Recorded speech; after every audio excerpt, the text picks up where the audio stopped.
మాతో పాటు ఎందుకురా మా సంబరాలు రారంటే, రామరా మా దేవుడికి ఇది నచ్చదురా, మా దేవుని చిత్తమే చెప్పండి, మా చిత్తం రా. కానీ దేవుని చిత్తం నీ చిత్తవృత్తిలో జరగకపోతే నీకు నచ్చింది నువ్వు చేసేయమంటావంటే దేవుడు ప్రేమ కలిగిన వాడు. అర్థం చేసుకోండి, నీ బంధ అర్థం చేసుకుంటుంది. ఆయన కండిషన్స్ అప్లై అవుతాయి.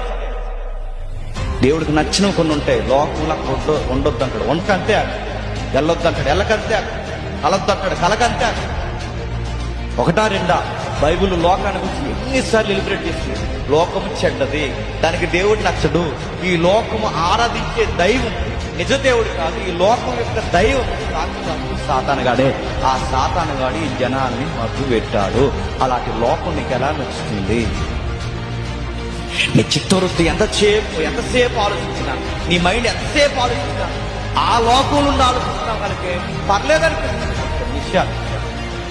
కొన్ని విషయాలు పర్లేదని అంత ధైర్యంగా ఎలాగనగలుగుతున్నావు? నీ మైండ్, నీ కాన్సెప్ట్ చెప్తుంది ఏమనంటే పర్లేదని. నీ మైండ్ చెప్పింది నువ్వు విన్నావో ఎగిరిపోతావు. నీ మైండ్ చెప్పింది కాదు, దేవుని చిత్తం ఏం చెప్తుంది అది వినాలి నువ్వు. నీ మైండ్ చెప్పింది దేవుని దగ్గర పట్టుకెళ్ళు, దేవుడు చెప్తాడు ఎర్రర్రా తప్పులో ఉన్నావు అని చెప్తాడు. దేవుడు తప్పులో ఉన్నావు రాంగ్ రాంగ్ రాంగ్ అని చెప్తుంది.